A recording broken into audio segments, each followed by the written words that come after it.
Oi, gente. Meu nome é Juan. Eu vou estar explicando aqui para vocês como que a gente utiliza o básico de strings para a matéria de estrutura de dados. Começando aqui. O básico, isso aqui eu acho que vocês já sabem, mas é bom a gente estar recapitulando e enfatizando uns pontos que são bem recorrentes ao longo da disciplina, que vocês vão ter que estar usando em praticamente todo o trabalho. Então, pelo comecinho aqui, a forma que vocês declaram uma string em C é como um vetor de caracteres, certo? Podemos declarar ela é, de forma estática, aqui com o número de caracteres que vão ser inseridos, ou de forma dinâmica, alocando a memória, passando o tamanho da memória que a gente vai alocar e o número de caracteres. Quando vocês quiserem atribuir um valor para uma string, não tem como não tem como a gente fazer isso aqui, ó, por exemplo. Isso aqui é um negócio que não funciona em C. Funciona em outras linguagens, então é bom a gente sempre lembrar que isso aqui não funciona. Apenas na declaração. Na declaração tem como colocar aqui uma string para estar sendo atribuída aqui. String também, sempre entre aspas duplas, ok? Sempre entre aspas duplas. Entre aspas simples, o compilador vai considerar ela como um char. Então, o jeito que vocês vão fazer para estar atribuindo o valor para essa string é usando a funçãozinha strcopy da string.h. A string que vai receber o valor vai estar no primeiro argumento e o novo valor vai estar no segundo argumento. Quando vocês usarem a função, o valor que estava aqui antes vai ser perdido e vai ser substituído por esse novo aqui. É o mesmo esquema para a string, tanto estática quanto para dinâmica. Depois para printar também, aqui eu mostrei duas formas, com o printf e o puts, certo? O printf você vai estar colocando aqui o porcentagem %s, e o puts você pode estar passando só a string. Mesmo esqueminha. Eu fiz esses dois aqui diferentes, mas não vai ter diferença nenhuma quando vocês quiserem usar um ou outro. Deixa eu só rodar aqui o código para vocês verem funcionando na prática. Ok? Tudo tranquilo? E é isso. Próximo tópico. Tá. Vai ser o strcat. O strcat a gente vai ter que estar usando muito nos trabalhos, porque como a gente tem que ficar manipulando arquivo, criando arquivo, lendo arquivo o tempo todo, a gente tem que estar concatenando as partes do diretório para poder criar o arquivo em si. O professor vai estar passando aqui na linha de comando os diretórios, por exemplo, aqui vai ser mais ou menos assim. Eu não sei se vocês viram ainda, mas isso aqui não vale a pena explicar agora, certo? É só pra vocês terem uma ideia. Ele vai passar, por exemplo, C, dois pontos, barra documentos, e depois ele vai passar o teste.txt. A gente vai capturar, certo?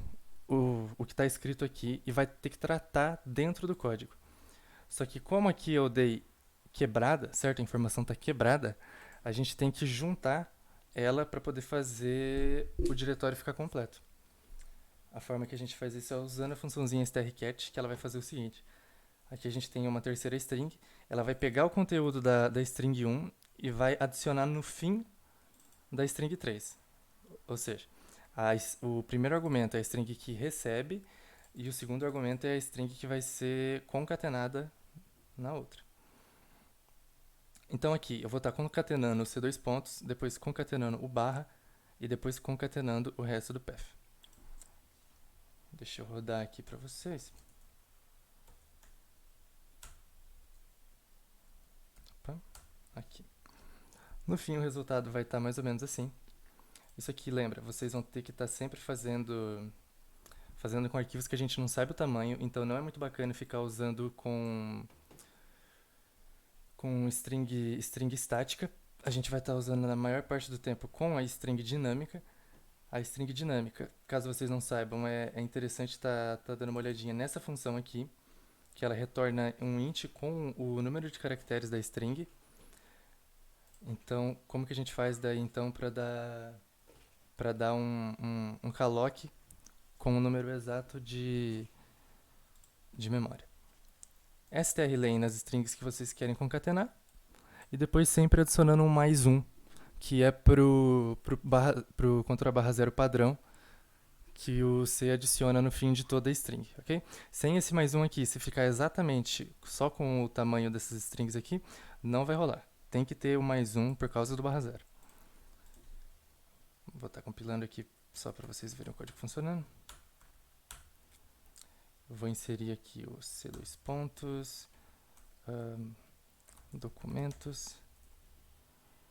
Depois eu vou colocar o arquivo.txt. E tá aqui, ele fez o concat. Aqui eu não sabia quais iam ser os tamanhos da string, certo? É para esse tipo de caso que a gente usa os strlen e com o calloc fazendo o uso da string dinâmica.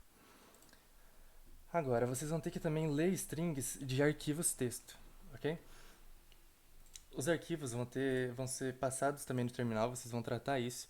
E depois que vocês tiverem já o caminho dele pronto, a gente vai estar usando a funçãozinha fopen com a flag que você desejar, ok? Essa aqui é a flag para a abertura do arquivo para escrita.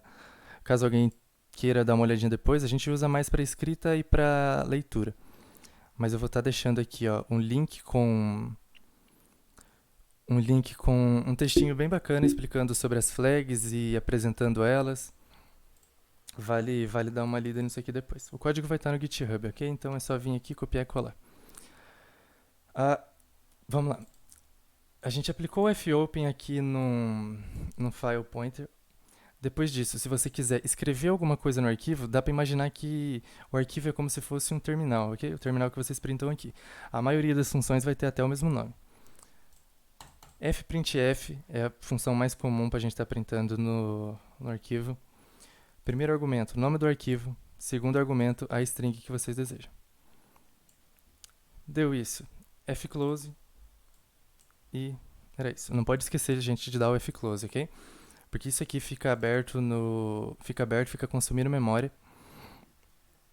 E caso vocês não deem o fclose, o PC de vocês vai estar perdendo bastante memória aí, ok? Isso aqui consome uma memória bem razoável. Vou estar rodando aqui só para... O arquivo já está gerado ali, mas... Vou estar criando de novo. Deixa eu apagar, na verdade, só para verem que a flag W cria o arquivo de novo. Rodei aqui, criou o file.txt e é isso. Vocês vão estar usando bastante arquivos gel, query, esse tipo de coisa. Por mais que seja uma extensão um pouco estranha, certo, de primeira vista, ela é um arquivo de texto normal, ok? Ela não é... Vocês não vão abrir ela como se fosse um executável ou alguma outra coisa aqui. Tratem ela como um arquivo de texto padrão. Ok? Tanto como o txt, o .gel, .query vão ser a mesma coisa. E por último, caso vocês queiram ler algum dado dos arquivos, a gente usa a funçãozinha fscanf, ok? Mesmo esquema. Cria a string antes, lógico, porque ela que vai receber o conteúdo. Depois a gente aplica o fscanf mais ou menos com a mesma formatação do fscanf padrão, ok? Antes aqui a gente vai colocar o arquivo que vai ser lido. Depois a gente vai colocar o formato da leitura e depois a string que recebe. O fscanf, ele por padrão, lê palavra por palavra, começando do início do arquivo e indo até o fim. Quando ele chegar na última palavra da última linha, ele retorna um int -1. Okay? É assim que vocês vão saber quando vocês chegaram no fim do arquivo para parar de ler.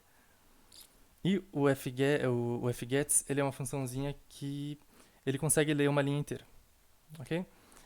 Você vai passar aqui a string que... No fgets, né? Você vai passar aqui a string de leitura, o número de caracteres que ele vai ler e o arquivo que vai ser lido. Então aqui ele vai ler uma linha inteira e aqui ele vai ler palavra por palavra. Vou rodar o código aqui para mostrar. Deixa eu comentar um desses dois aqui. Rodar um por vez. Ok, primeiro ele leu hello, que estava escrito lá no arquivo. Só lembrando aqui, ó, hello world. Depois, a gente vai rodar aqui agora com o fgets para mostrar certinho que ele pega a linha inteira. Ok? Tem essa diferencinha aqui dos dois. Na maior parte dos casos, vocês vão estar usando só o fscanf, então o fgets acaba não sendo muito bacana na maior parte dos casos. Mas é bacana vocês saberem que ele existe e se precisar usar em algum momento, vocês já vão saber como faz. Ok? Na parte de string era isso, gente. Até mais.